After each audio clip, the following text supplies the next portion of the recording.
Wait. Good afternoon, everyone. My name is John Korstein. I'm Director Emeritus of the USS Monitor Center here at the Mariners Museum. And today we're going to talk about some of the impacts and learning processes of the commander of the Monitor, at that time known as Lieutenant John Lorimer Worden, and who will eventually increase in rank to Admiral. But we're going to, I very fortunately wrote a book with my co-author, who you're going to meet in a second.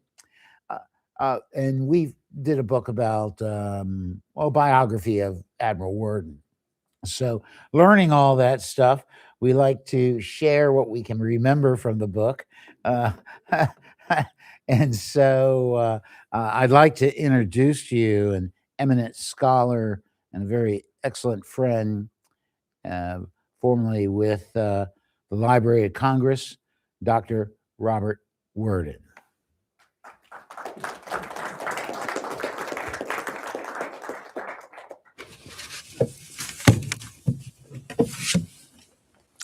Thank you, John. Nice introduction. Most of it's true.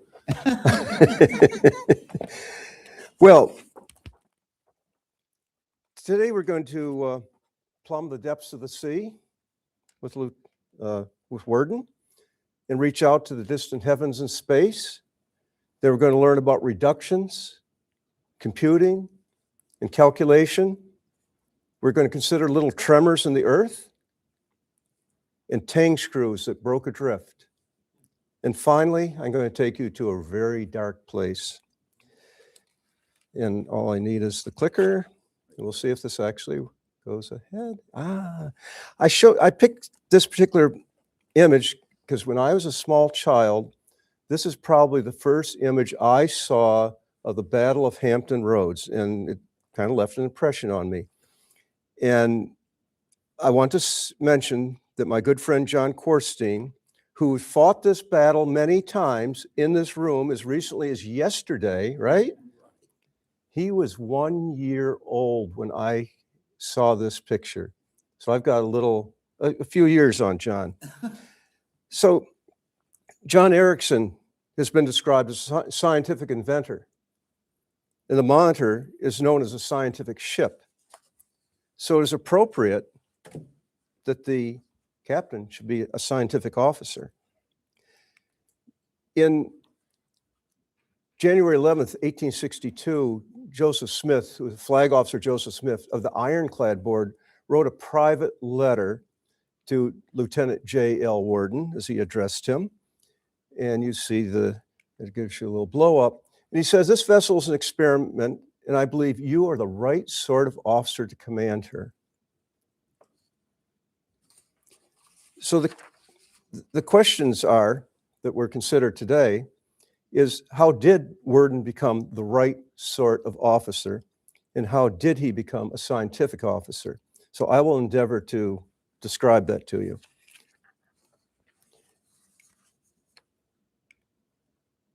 At the beginning of his career, began in 1834, a young man, 16 years old. He was 6 years as a midshipman. And then he was 6 years as a passed midshipman. A passed midshipman today would be an ensign in the U.S. Navy, but that's what they called him at the time. And then he was 16 years as a lieutenant in the Navy. So that was 28 years of service so far before the Civil War. And this is a fairly typical Navy career for that era. The Mexican-American War sped that up a little bit. So this also, I want to describe some of his assignments. You know so much, if you attend these lectures, you know so much what happened at the Battle of Hampton Roads and around that time. But I want to tell you, he also was on He was on 10 other Navy ships between 1834 and 1860, anywhere from being a midshipman, a past midshipman, to a lieutenant, to an executive officer of those ships.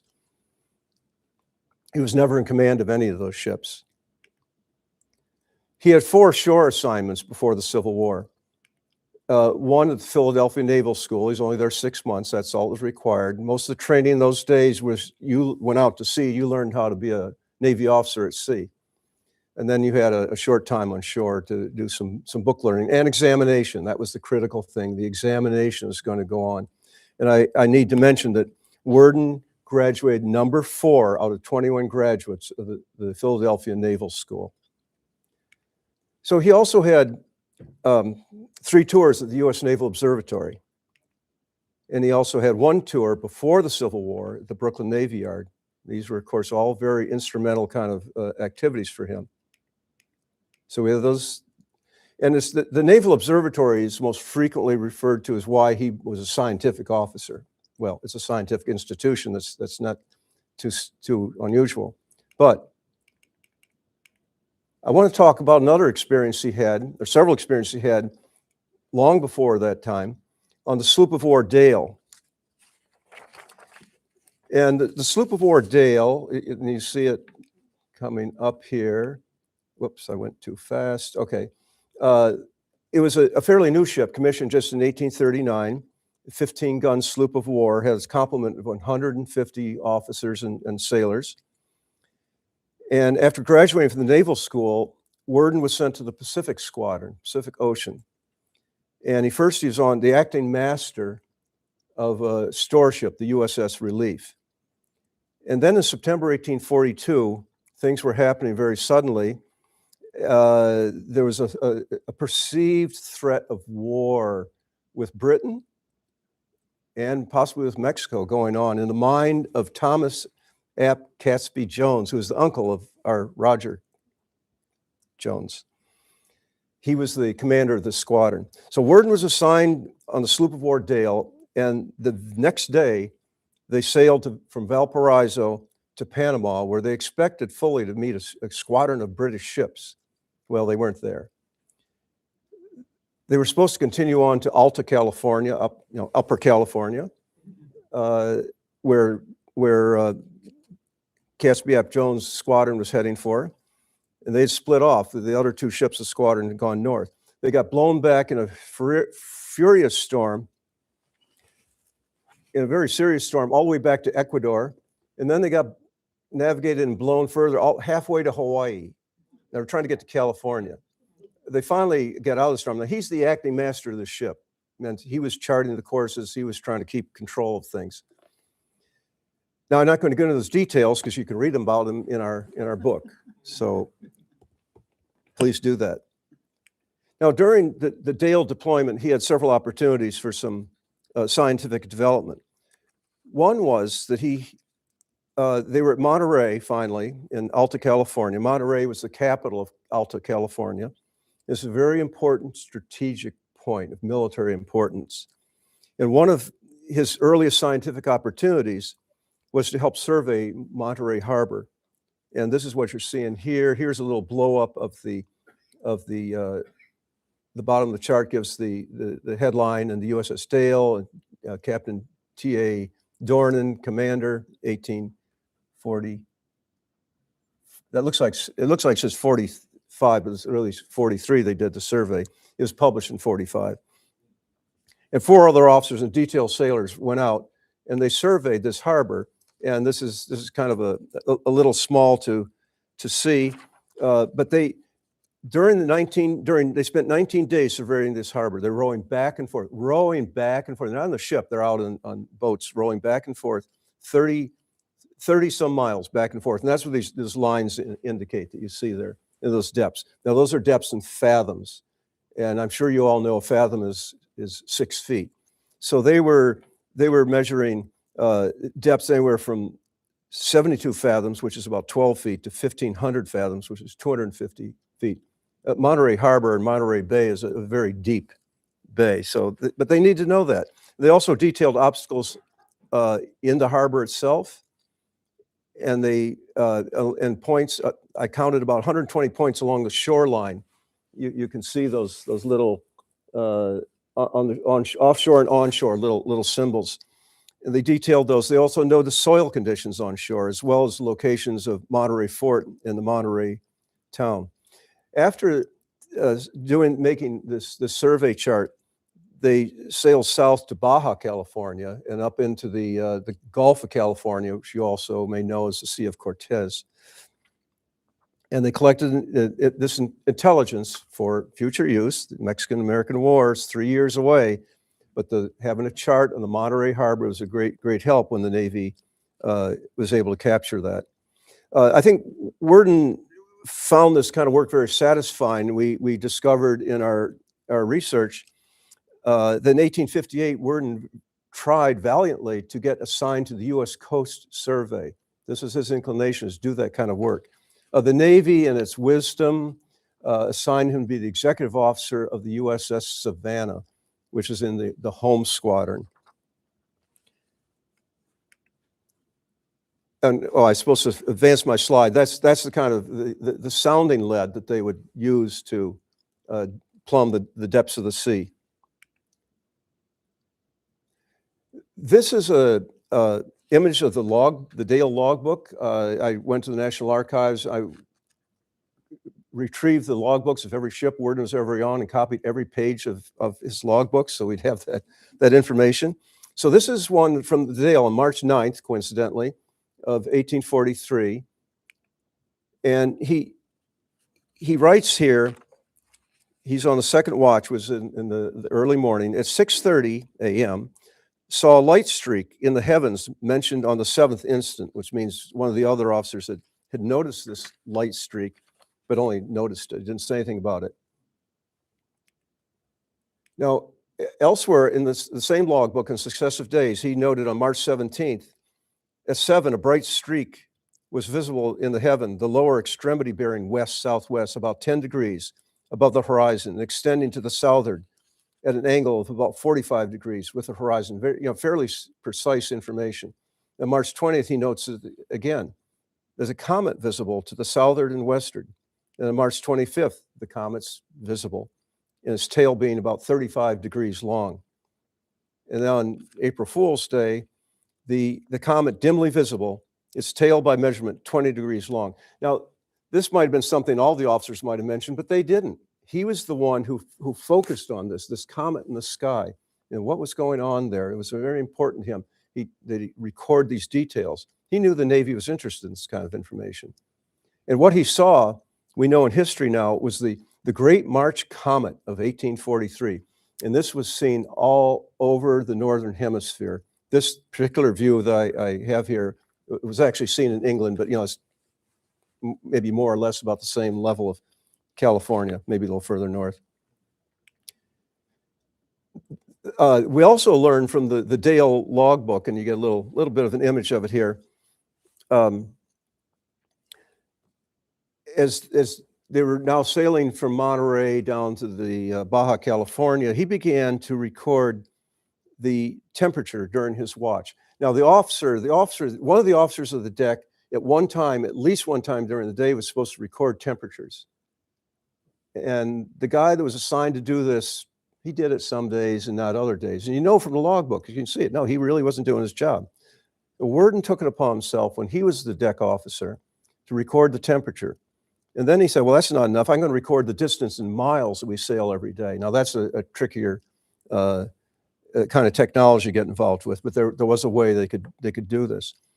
And so, but through his example then, by the end of the voyage, all the deck officers were doing this. They were recording the temperature, the mileage, and so forth. And this was in accordance with the new regulations for the Navy of 1841, but they were out in the Pacific Ocean. They may not have had these regulations, but Worden knew enough. Maybe he had the regs, maybe not, but he knew that this is something important to do. Now, after his time on the Dale, he then has a tour at the U.S. Naval Observatory in Washington, D.C. And you see two images here. The big one on our left is from around well, I forget what date it is, around 1845, or time he was there, and the other one is a little about 10 years later. He's not there at the time. It's a nice image with the horse and all in there. And this is the Naval Observatory, not today's Naval Observatory. This is the one that was in Foggy Bottom, near the State Department. If you're familiar with Washington and why they call that Foggy Bottom, it's not actually not a very good place for an observatory, but that's the land the government owned, and they built it there. The Naval Observatory had originally been called the Depot of Charts and Instruments. It was located in downtown DC. Then they later moved to Capitol Hill because they could do a little observation a little better on a hill. And then in 1844, they built this facility. And so he was one of the first people to be assigned there. Now, let's see.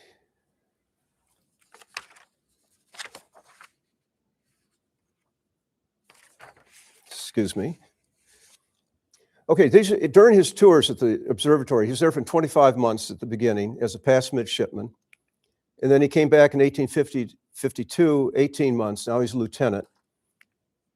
And then 1855, 56, just 6 months. And of course, he's still a lieutenant. All this was under the superintendency of Lieutenant Matthew Fontaine Maury, who was the superintendent of the Naval Observatory from 1844 to 1861. He went south, as you probably all know. But he was Worden's boss throughout every one of his tours, and they did work fairly closely together.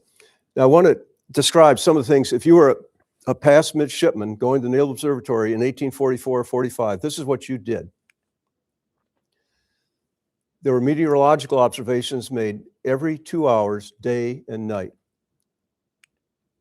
And that little image is to show you one of the instruments they may have used. On even hours, they used barometers affixed with thermometers. And they used sun, shade, radiating, and wet bulb thermometers. Please don't ask me any questions about those. I just reporting what I read from the history. So that was on the even hours. On the odd hours, they registered dew point readings, and then we go onto the grounds and take dew point readings. This is going on 24 hours a day. They also recorded wind, clouds, rain, and other weather phenomenon. And in 1 year, according to reports from this era, between 30 and 40,000 such observations were made each year. And what this meant that one midshipman, there were other past midshipmen there, that one midshipman would make about, I think about 6,000 readings in 1 year.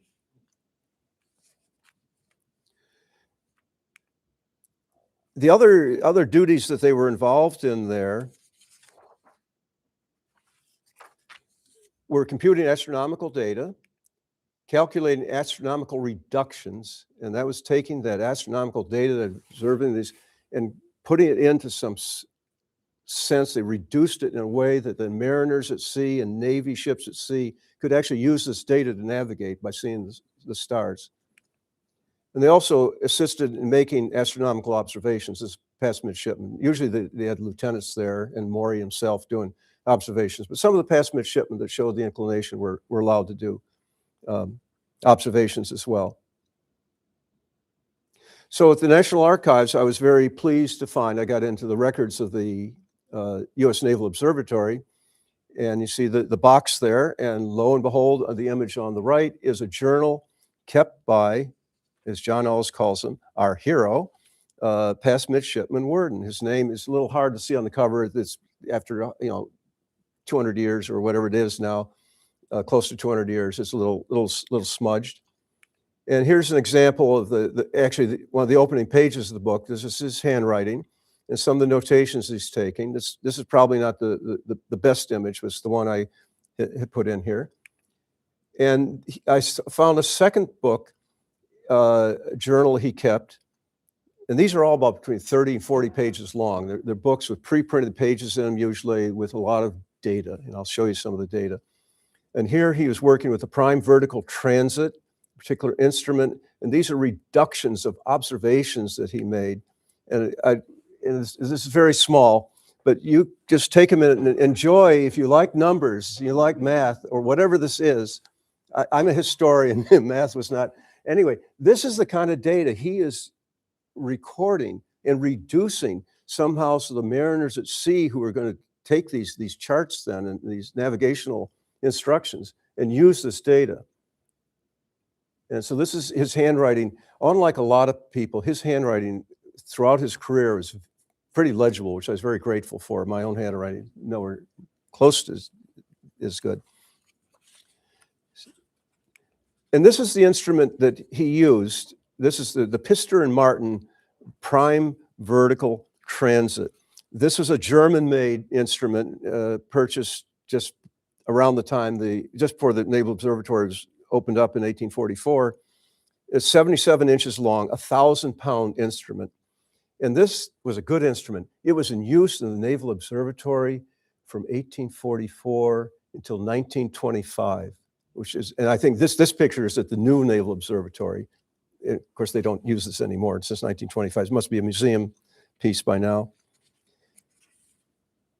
I also was pleased then to find, he also used something called the Meridian Circle transit to make observations. And there was another book, and there you see his signature a little more clear to read.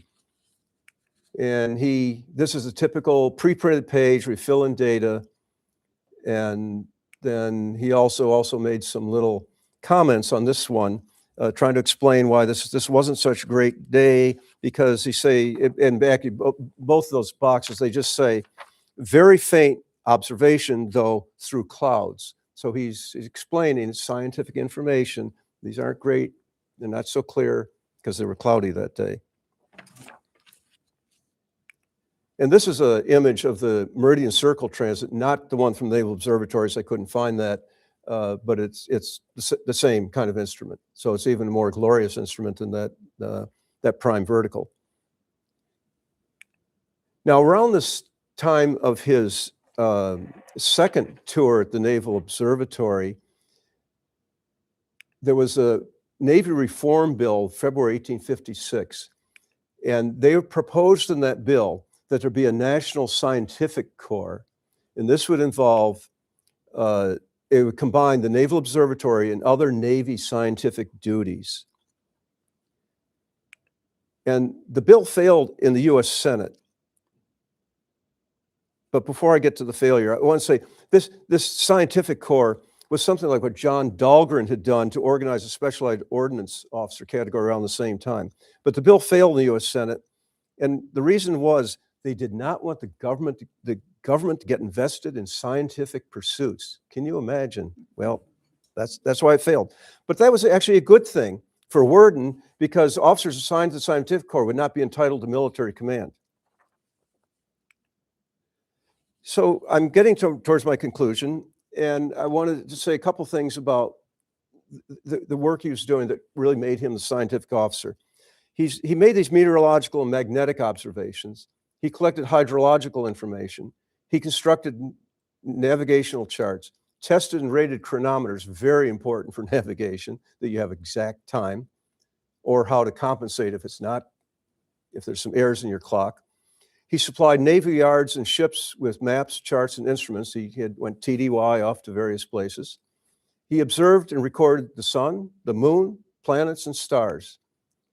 And according to Maury, this work required laborious and tedious calculations involving mathematical attainments of a high order.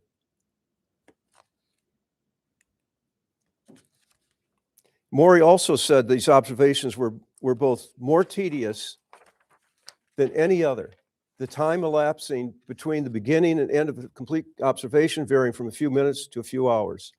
Worden, when he's observing, had to climb a flight of 5 steps, get up to that instrument. He had to elevate a 1,000-pound instrument by screw and lever, and then reverse it to be sure it's all in balance in order to do the observations. He had to make adjustments because the Earth, whether we know it or not, there's always little tremors in the ground, and you had to make compensation for that. And again, this is a foggy bottom. This land is not the most stable, so probably a lot of little tremors. He also had time to record upward of 100, Okay, 100 entries on a worksheet in pencil, sometimes in ink. He had to sit up. He's laying on his back. He had to sit up each time to record that. That took some work. These included chronometer errors measured in hundreds of seconds, that might have affected his readings. And later he compared these errors with chronometers elsewhere in the observatory, the east and west wings. Sometimes the tang screws, and those are the screws that are used to tighten the sighting device, they would break adrift, as he said, and he complains about these breaking adrift, and he actually used the word damn in one of his reports about these things breaking adrift, and they need to be repaired or resecured. So through his service at sea and at the Naval Observatory and later at the Brooklyn Navy Yard, Worden paid great attention to detail. He made on-the-spot adjustments and corrections. He took initiative when needed. He spent long hours showing persistence and perseverance. And now I want to close with a quote from our book, in case you didn't see me hold up the first time. And the quote is this: "The long hours in the dark observatory dome, looking at stars, would serve Worden well when he directed devastating artillery fire from inside the poorly illuminated pilot houses of the Monitor and Montauk." And now on to you, John.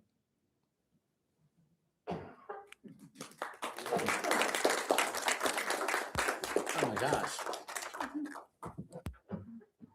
I'll just leave this book here in case you want to Okay. refer to it. I was just going to read from it. Well, so what really Worden is known as a very special officer, especially after his service on the Cumberland. Oh, that's okay. Yeah, I don't want to see myself anymore. There we go.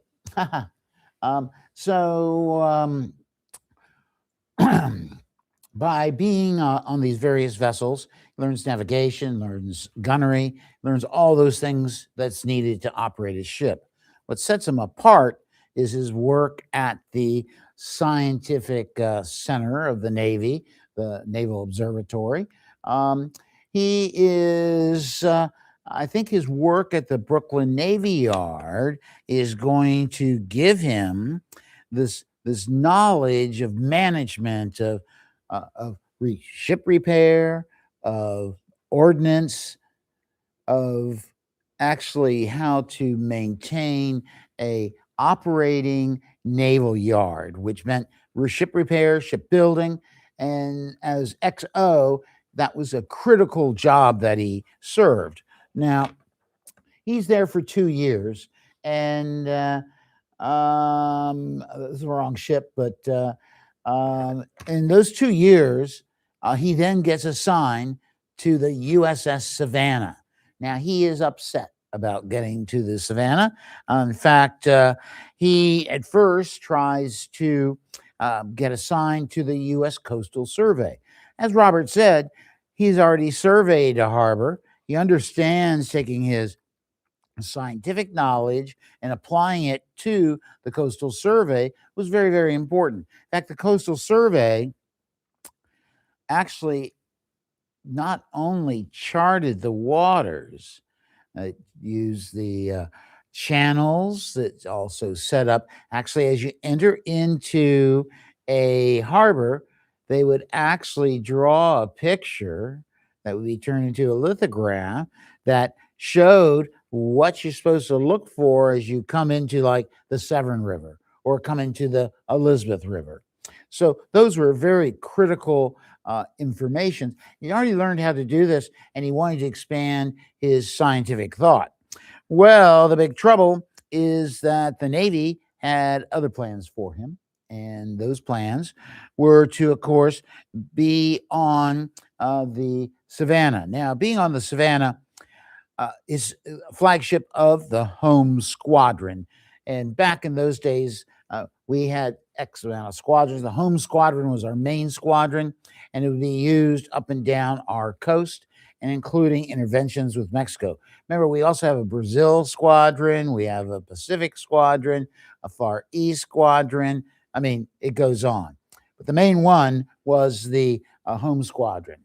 So, as serving as the executive officer, he'll actually be at the 6 March 1860 Battle of Anton Lazaro. And everyone goes, "What's that?" And actually, because we're the home squadron, the Mexicans are having uprisings. Furthermore, the Mexicans owed money to Europe and other places. So the United States had to have a naval presence there. And it just so happened that the uh, Mexican revolutionaries, who are called the conservatives, kind of reverse of what you think it might be, they actually obtained two ships in Cuba, and they are steam powered, and they're coming to capture Veracruz. Anton Lazaro is basically an anchorage for going into the port of Veracruz, just like Hampton Roads is where you stay if you want to take your ship to Portsmouth or Norfolk. So that's what important is. And so actually, the Savannah is a sailing ship, and so they use the Saratoga to actually chase down these Mexican rebels and actually capture them. One of the ships they capture will later be called the McRae and serves during the Battle of New Orleans as a Confederate warship. Wow. So it goes a long way. So here he is, understanding all sorts of leadership, understanding actually diplomacy, understanding the steps of leadership that he needs to achieve. Now, one thing about that's you, John Lomer Worden, is that he was a very sickly person. And, life at sea is very hard. While he's on the Savannah, he has his foot rolled over by gun carriage twice. That's going to hurt. And then he suffers from jaundice. He has an infected hip. He will have gastric problems, gallbladder problems, kidney problems. So he's on sick leave very often. Sometimes the longest time while he's on the Savannah is 18 weeks, 18 days, excuse me. So here he is coming back from a cruise. They say he looks sickly, probably a yellow pallor to his face. You get to go on sick leave, right? And so that's all fine and dandy. However, as we know, that when Lincoln finally is inaugurated, this means that we're looking forward to a war. We fear that the war is going to come because Lincoln said, you can't have your forts because they're actually the government's. You can't do this and that. And so the Confederates are getting kind of hostile, and especially by the 1st of April. Now, the 1st of April, 1861, is very important because Worden is on sick leave. However, in Charleston and Pensacola were like the rabble rousers, Confederates, the fire eaters are wanting to capture these forts. Now, fort in Charleston Harbor, most of the forts were controlled by the Southerners because they're land based. The big fort they couldn't control is the fort in the middle of the harbor, Fort Sumter. Okay. So the Confederates want that. However, they also want Fort Pickens in Pensacola Harbor.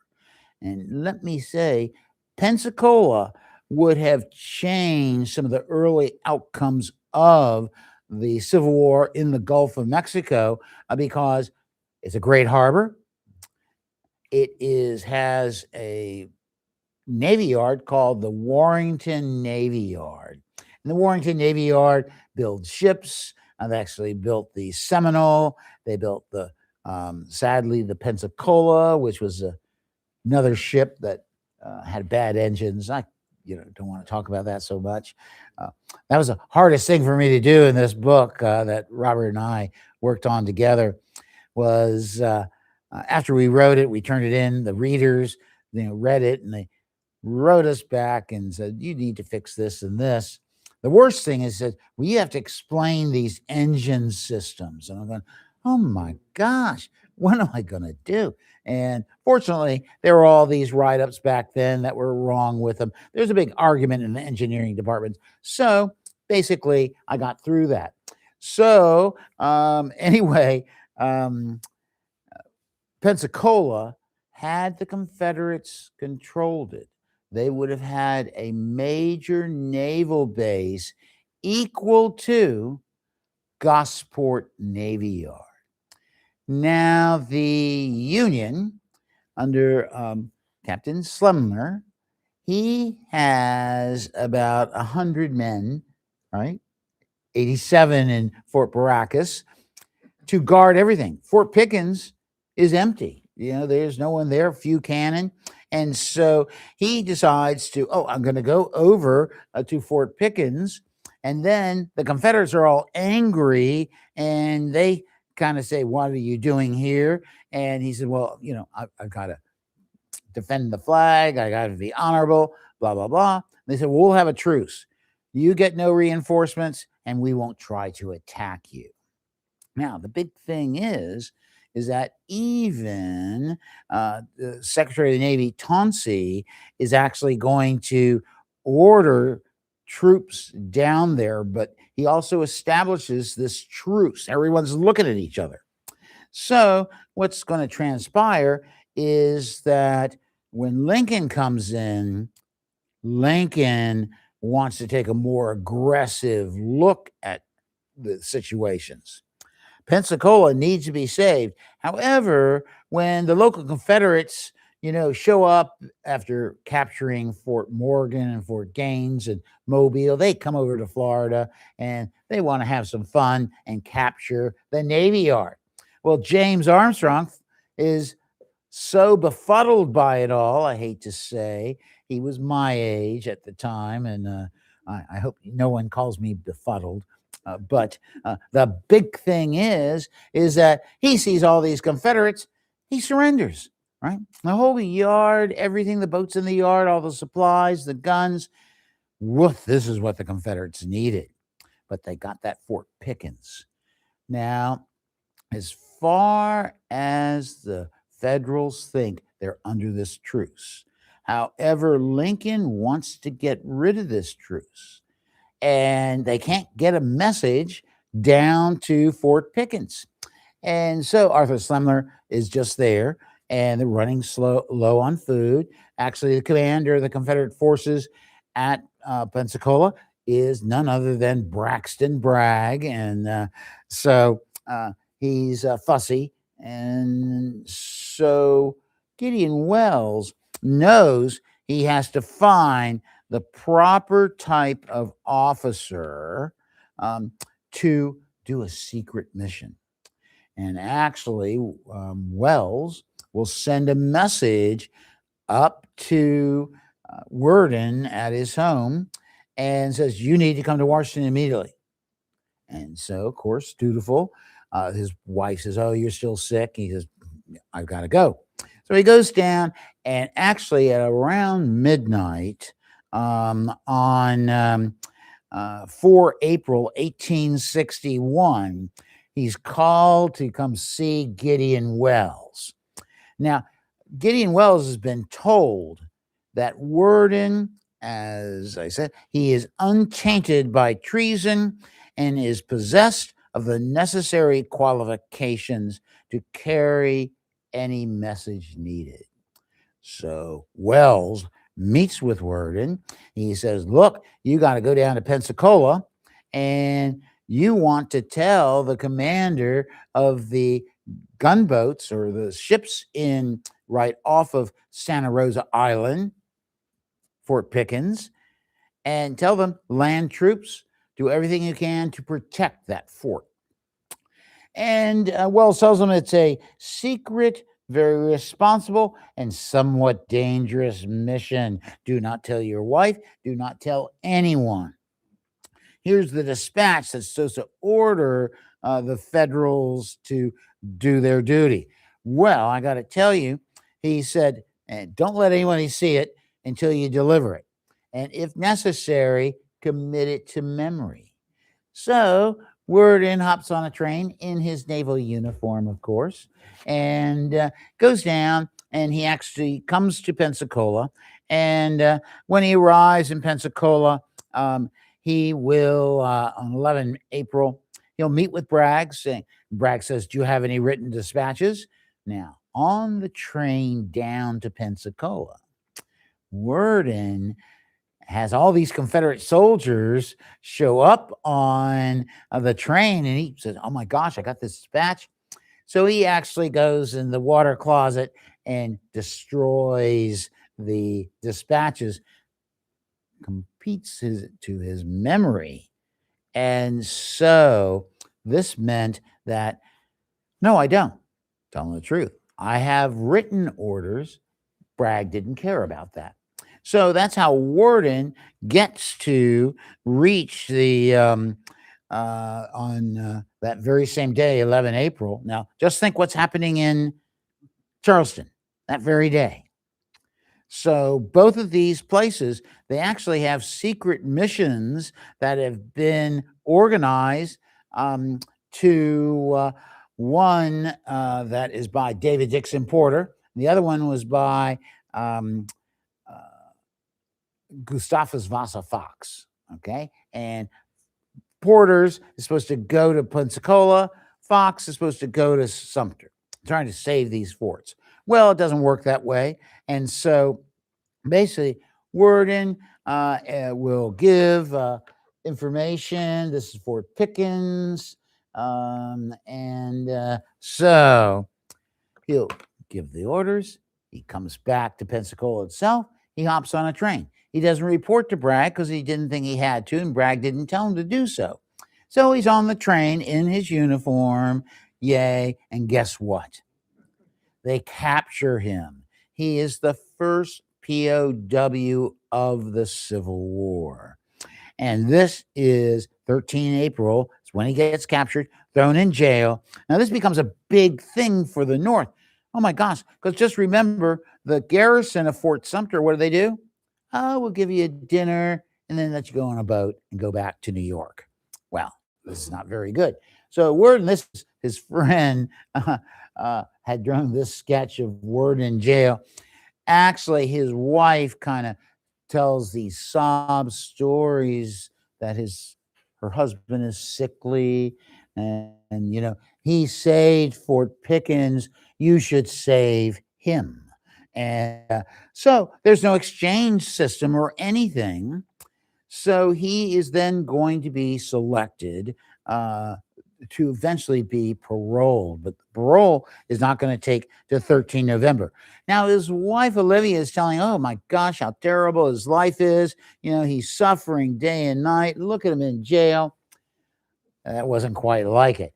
He was friends with the jailer. He gets to have dinner with the family, breakfast with the family. Actually, he got to have the liberty of the town, as it was written. That meant he could go anywhere he wanted as long as he stayed within the town. If someone bothered him, he's supposed to go back to the jail and everything would be okay. So here's a guy in a Union uniform walking around Montgomery, Alabama. Just think about it. But his wife's telling a different story. So Lewis Malshebros Goldsborough, the commander of the South Atlantic or North Atlantic Blockading Squadron, is going to go, oh my gosh, we're going to try to exchange him. And believe it or not, they're going to use a former shipmate of Worden's, William Southall Sharp, to use as an exchange. Now, at the beginning of the Civil War, there is no exchange system. And so actually, Benjamin Huger, commander for the Confederates of the Department of Norfolk, and John Ellis Wool, commander of the Union Department of Virginia, start saying, well, what are we doing with these people? And let's change. So they start to exchange people. And one of those people, because of his wife's, like, you should read those letters. I mean, it's like, oh my gosh, the guy's on the rack and suffering unfairly. But no, so he then gets to um, he gets to come home. And so he's kind of sickly from confinement. He's always sickly. And so as a result of that, he is going to go back home. And when he's home, he is going to be called to New York by Flag Officer Joseph Smith. Now, my co author has already talked a little bit about it, but he gets an urgent message saying, come to the Brooklyn Navy Yard. Now, Worden already felt he was healthy enough and had sent a letter saying, I'm ready to go back to be in command of the New York Naval Rendezvous. And that's a recruiting center, basically. And so instead, he goes to see this ship. And he's told by Joseph Smith, I believe that you are the right sort of officer to be put in command of her. And Worden says, yes, I can do that. He actually writes back to Flag Officer Smith, I am induced to believe that I can make this ship a success, and I am quite willing to take this advantage and prove the ship a success. So here's an experimental vessel. We can see one right there. Our friend has brought his model he's making. And so it's the weirdest thing anyone has ever seen. So only someone like Worden, who's considered the right person for the right job when he's at the Brooklyn Navy Yard, when he is actually on the Savannah, actually when he goes to Pensacola, and also when he goes to take command of the Monitor. And what made him that right person was a unique combination of his time becoming a scientific officer, his time at sea, and also his innate leadership skills that allowed him the ability to see this strange ship and recognize how it could be a successful tool of war. Worden is going to become a national hero because of the fight between the Monitor and the CSS Virginia, Merrimack, if depends on which side you're on. And the big thing is, he's wounded in this. But Worden has the presence of mind. In fact, he's blinded. He has to be taken up to Washington. They use what is called a camel hair pencil to take the bits of powder and shrapnel out of his eyes. I don't know about you all, but that would not have been happy. And so, but when Lincoln finds out he's in D.C., he goes sees him. And so Worden, I got to tell you, he's badly injured. This is April 13th, 1862. He can't see. And so his friend, Lieutenant Wise, had gone to the cabinet and said, oh my gosh, we have to do, this is what the Monitor did. And I was there, I watched it. And Lincoln says, who's that feller? And let me go see him. So Wise takes him to his home where Worden is recuperating. And while there, he is going to, first he says, oh, it's my honor to meet you, Mr. President. I wish I could see you. Holds out his hand, weakly. And what an honor it is for me. And Lincoln says, oh, no. I'm honored by you and what you did to save the Union. And Worden's, okay, he's a humble person. But then he tells Lincoln all the problems with the Monitor. See, if you read the newspapers, like it's the greatest ship ever built in the world. However, those who served in it knew it was unseaworthy, didn't have enough firepower, they had bad fire control, all these problems. And Worden tells Lincoln all about them. This is, of course, our hero at the beginning of the war. This is the battle where he's going to be wounded. This is Lincoln, of course, who is going to be told by Worden. Now, remember, I'm in constant pain, and I still have the wherewithal, the fortitude, and the bravery in many ways to be able to give such effective advice to the president so that the Monitor will never be risked in another battle against the CSS Virginia. The idea was, yes, the Monitor might win the next fight, but then again, it might not, and so those are the words of Gustavus Vasa Fox, who, really liked Worden, and there's how he was injured. There's 10 people who say they helped Worden go from the pilot house to his cabin.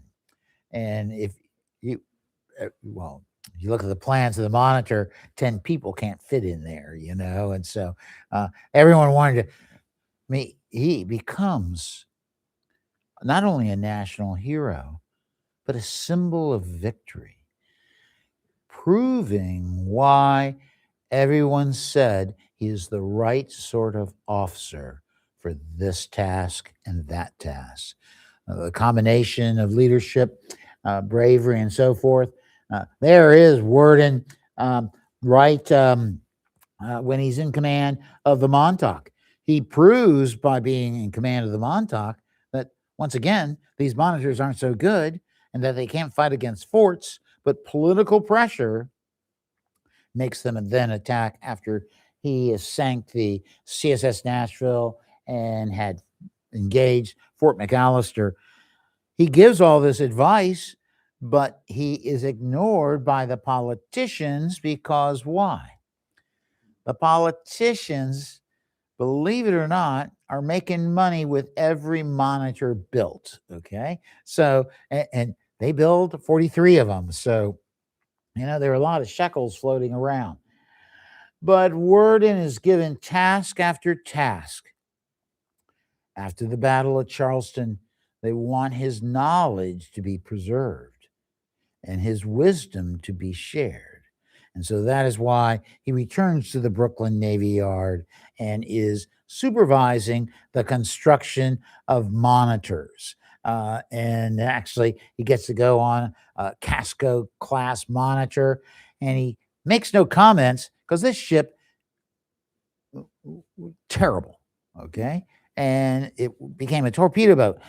But Worden doesn't write anything about it because they said there was a bowl, a punch on board, and the officers all enjoyed the voyage. And so, but he went on to make tremendous decisions.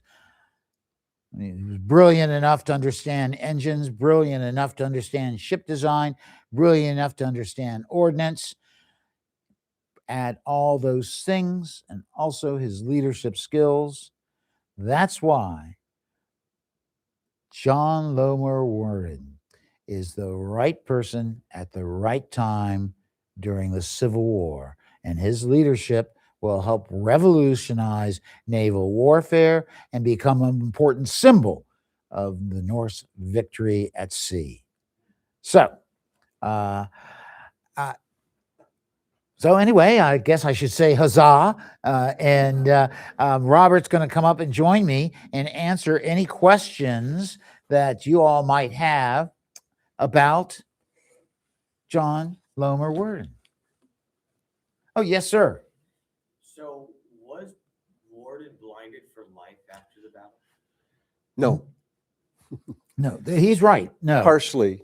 I mean, I think he never really gained a lot of his vision, left eye. Left eye. Because he actually comments when bombarding Fort McAllister that he's glad that the paymaster is in the pilot house with him, and he will write, my eyes are still weak. Mhm. So, so he recovers enough to take command again and continue in his naval career, but his left eye was permanently damaged. I think the Navy wanted to keep him. I mean, in a modern day, he would have been probably retired from the Navy. He had a cousin from the War of 1812, had a leg blown off and stayed in the Navy for the next 30 years.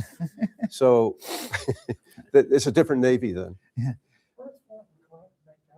Fort McAllister is on the Big Okeechee River outside of Savannah. So there's several ways to get at Savannah. The St. Mary's River, the Savannah River, and then this Big Okeechee comes off of the Obasa Sound, which you get to by going through the entrance to the actually all these rivers come in just like Hampton Roads and form this great anchorage, Wassaw Sound. And so he has to take his ship up through Obasa Sound and then this narrow river. And so it's outside of Savannah. Actually, when you are in Savannah and are driving to go see Fort Pulaski, you'll see a little sign that says Fort McAllister that way. And if you go there, you're where Worden fought. And and he becomes a hero again because he destroys this one Union ship or Confederate ship that had been a thorn in the side of the Union. And so he gets to be a hero again. Yay. And in fact, he achieves hero status so many times during the war. You think about being the POW. Wow, he's a hero. He survived that. Wow, the Monitor. Wow, Fort McAllister. Wow, Charleston. And this means he gets elevated from lieutenant to captain during the war. Commander, then captain. Yeah. He's a captain by the end of the war, right? Pardon? How did they get the Monitor from New York to Savannah? Very dangerously. Okay. The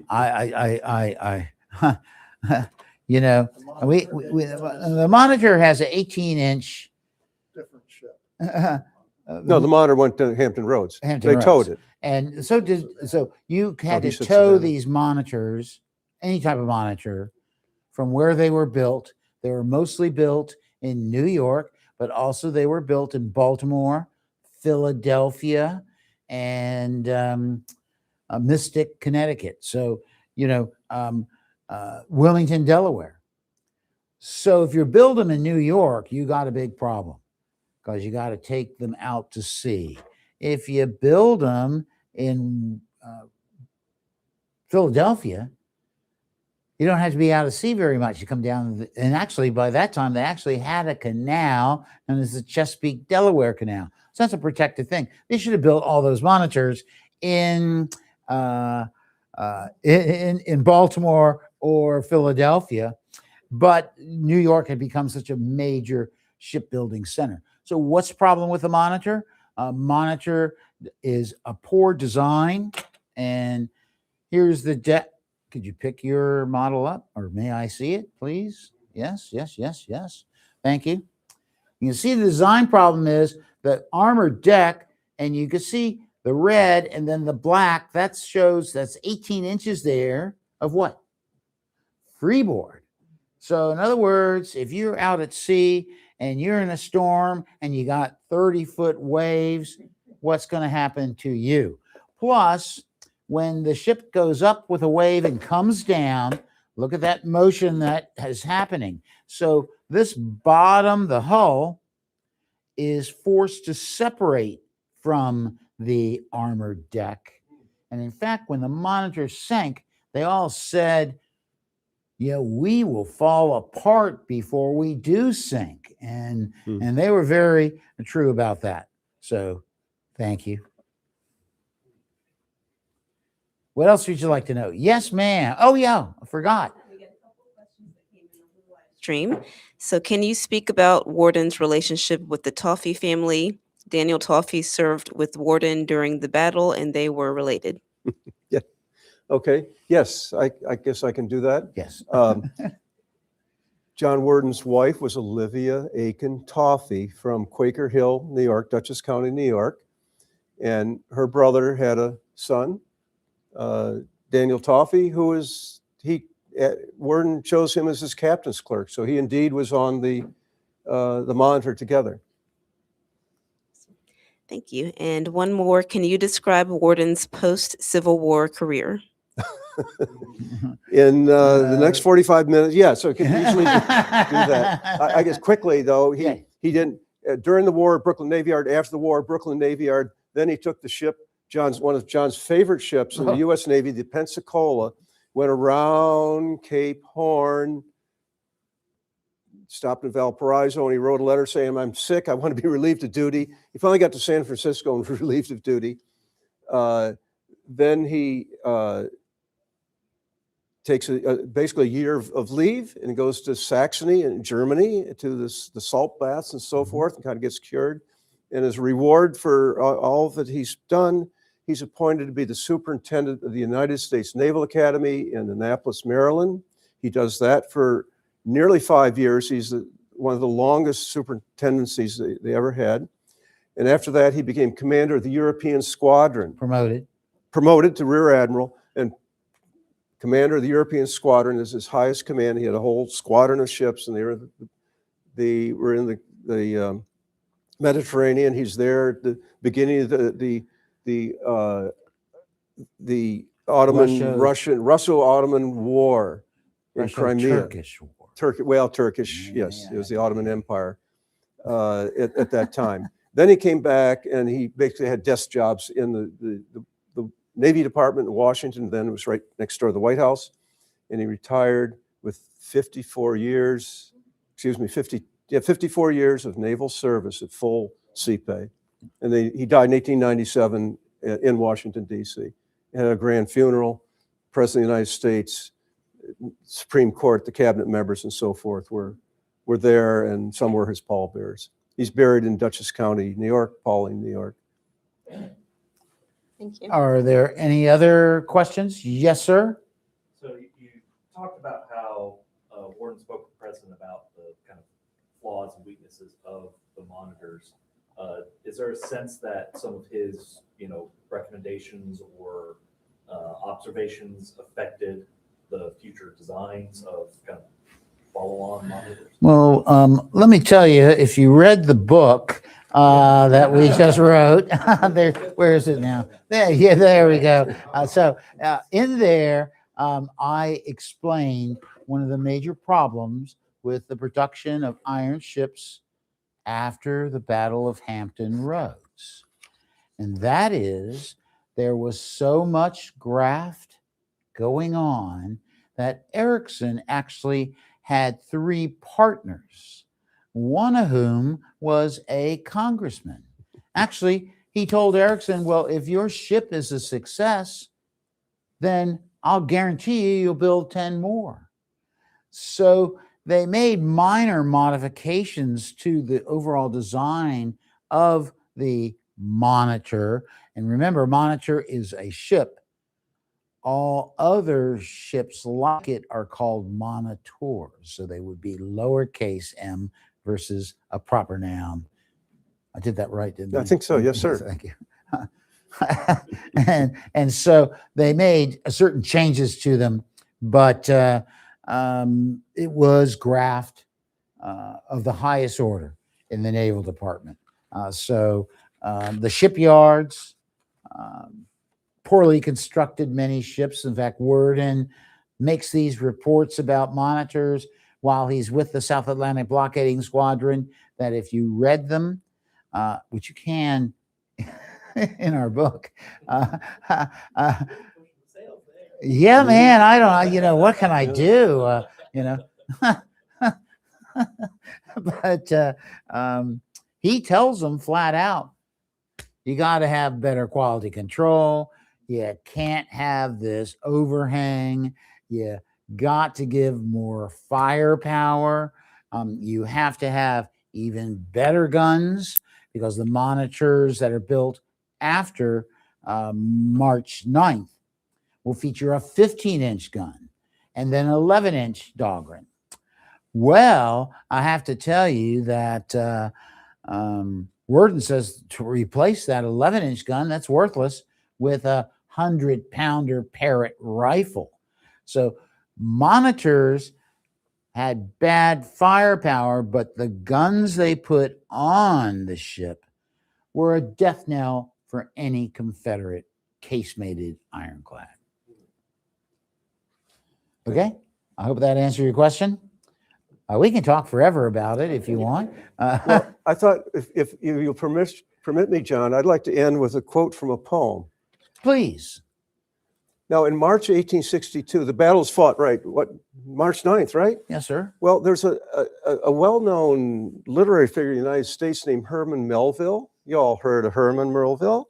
Well, in March of 1862, he wrote a poem called In the Turret. And I just want to read just a little short piece of it. It's a long poem. But I thought this it's a moving thing. It begins, your honest heart of duty, Worden, so helped you in that battle, so helped you in that in fame you dwell. You bore the first iron battle's burden, sealed as in a diving bell. What poet shall uplift his charm, bold sailor, to your height of daring, and interblend therewith the calm, and build a goodly style upon your bearing. Huzzah. Huzzah. Thank you all very much. I think just maybe one other quick announcement. Uh-huh. We're promising in the slide you can go out and we'll sell books and sign them. However, I know from the shop manager told me the shipment did not arrive in time. It's going to arrive There are on a couple Monday of them now. in there, There's but- a couple in there, but I'm sure they'll be there. They're But supposed to be there tell you- Monday. I have So- to tell you, my books are also in there. And John's books are in there. If you haven't bought all of John's books, this is your chance. Pardon? Really pushing them. Yeah. It's all for the Mariners Museum. Okay, Thank you all. thank you. Good audience. Can we get a picture?